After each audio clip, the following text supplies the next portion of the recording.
This is very, very important. And you can only really understand it if you understand the psychology of bankers. Imagine that you're a director of a bank and you have got loans out to businesses in this environment. And you know that quite a number of the businesses which you have lent money to cannot handle higher interest rates because they are, we could be really blunt and say that they're zombie companies which you've been keeping going because you didn't want to write off your loans. They could be merely businesses which in better times thrive, but when they get a drop in sales, then immediately they start running into overdrafts. So when it comes to that sort of liquidity money, do you really want to provide liquidity into an economy which you can see is beginning to turn down because interest rates are going up? The answer is no. The other thing is that quite a lot of your activities, and particularly since the 1980s, have been increasing in the financial sphere. So you've got a lot of exposure to financial assets. Rising interest rates, what does it do to their values? So that's another area which you're probably going to try and cut back on. So this is a time to be very nervous. And if you were caught, let us say, with COVID, and of course, COVID completely unexpected. What happened? Everybody, their sales stopped, their cost continued, their borrowing increased. So, you suddenly find that you are over-leveraged in a market which suddenly is beginning to decline. Now that, for a banker, is a frightening position to be in. So what do you do as a director of the bank? You want to cut back as much as you can. And the thing that was interesting, and I can't remember whether this came up the last time we spoke, but Jamie Dimon, he said that 2 weeks ago, I likened the economy to being in a storm. I've upgraded that now. As far as I'm concerned, we are in a hurricane. Now that is the most senior commercial banker in the world, giving you a heads up that he is going to start contracting his balance sheet. Do not ignore that.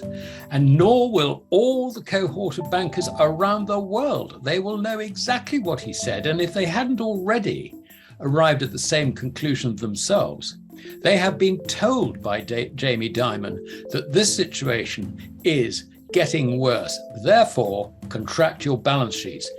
It is inevitable. And this is the cycle of bank credit. We've had this ever since records really began. It was particularly violent in the first half of the 19th century. It smoothed out a bit after the 1844 Bank Charter Act, which was a major piece of legislation. Of course, this is the thing which led to the post-war slump. It led to the 1930s. This happens every 10 years on average. And we are now, 13, 14 years since the last slump, the last bank credit cycle downturn, which was essentially financial in nature, and that led to the Lehman failure. So, it's time we had another one, I'm afraid. And if you are a director of a bank, you will be very aware of all these dynamics, and you will feel very, very exposed. And furthermore, where you have counterparty risk to the Eurozone and the Japanese financial markets, you will know that your counterparties in those markets are even more highly leveraged than you are. It's an average of the G-SIBs average in the Eurozone is around about 20 times. The average in Japan is around about 21, 22 times. So, it's just incredible, the leverage in these foreign banks. And that's where the failure is likely to come from first. So what do? When it comes to everything, you just want to just batten down the hatches and to hell with it. If you're going to, just get your loans in as much as you can, cut your deposit base as much as you can, reduce that ratio of balance sheet assets to equity, and protect your shareholders. Are we beginning to see in the actual data these deleveraging steps on behalf of the banks? Is that already beginning to appear in the data that you monitor? It's only really evident in slowing down of the growth. I'm talking sort of worldwide rather than specifically. The slowing down in the growth of broad money supply, which is comprised basically of bank credit and everything which is slightly more liquid. So yes, we are seeing signs of it slowing down, but we haven't yet really got the signs that this is really going to crash. But I have no doubt that in my own mind that is the direction in which it's going. So you would think that banks would tighten lending policies, meaning they'd be letting fewer loans, they'd be making fewer loans right now, given their concerns.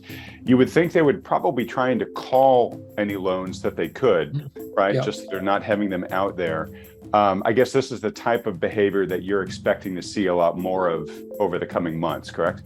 Yes, that's absolutely correct. In fact, you can see it already in the figures issued by NASDAQ on margin debt for financing financial positions or positions in financial assets. I mean, that has been contracting very sharply in recent months. So it's really sort of understanding, what makes people reduce their loan positions. I mean, basically, when you've got a really frothy market and everybody's bullish, it's not the people taking profits, because actually their psychology is we want more. Right. So, inevitably what happens at the top of a market like that, when the loan books start contracting, is that it is the banks driving it, not the punters.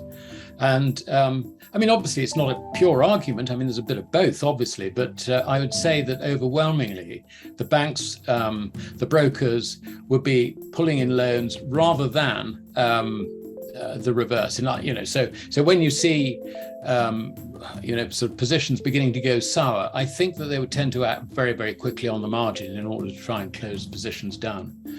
So it's an interesting question, because we tend to think of margin loans only really being on the bull tack, but we do know that hedge funds have been shorting it and have recently been squeezed, which is why the equity market has been so strong in the last month or 6 weeks. So, either way creates a loan situation which would be reflected in the NASDAQ figures. But by far the bigger determinant is the use which the public put on that money in terms of its use value.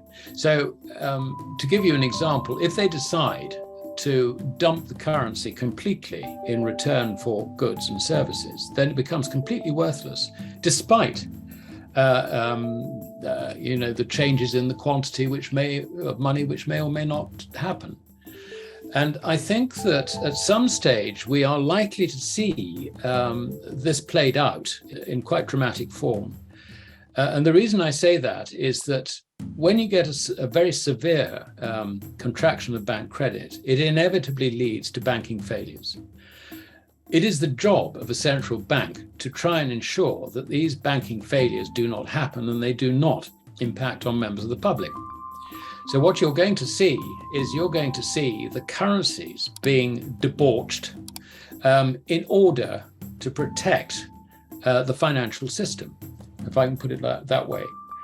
And I've said this so many times until I'm blue in the face. The prime example of this was John Law in 1720 France, when he printed credit in order to buy support shares in his Mississippi venture. And it got to the stage where it no longer began to work. The shares sank despite that. But what happened was that he destroyed the currency in the process.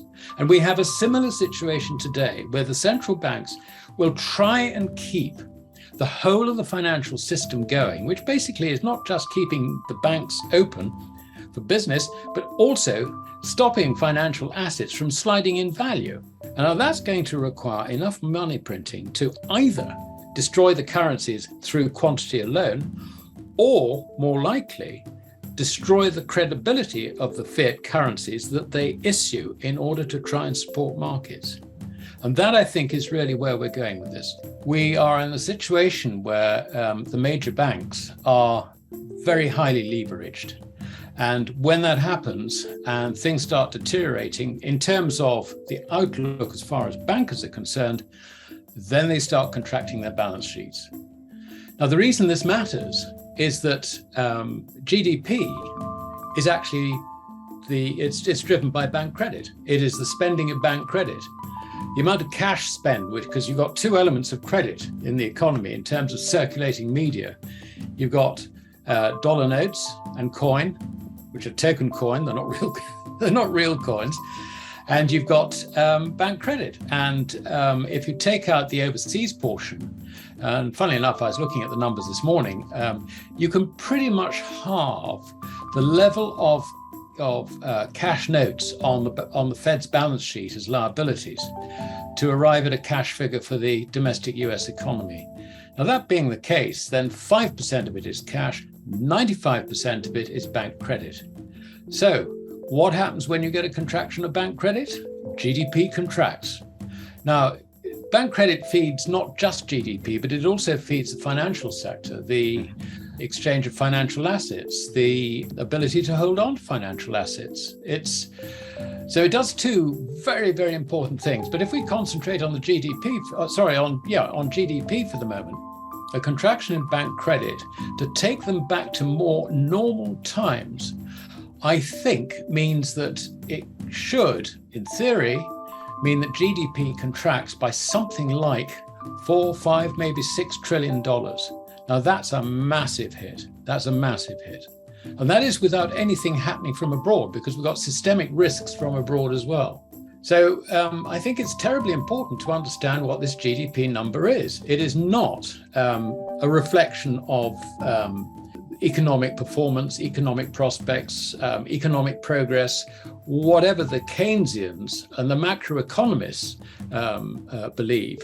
It's not that. It is actually just the sum total of transactions funded through bank credit. And if you get a contraction of bank credit, you're going to get a contraction of nominal GDP, which, if it doesn't match, because it won't match because it is also contracting the financial sector. So that, I think, is the most important thing to understand. And what it means is that the slide in GDP, which we're only just beginning to see, is going to be considerably worse than anybody expects.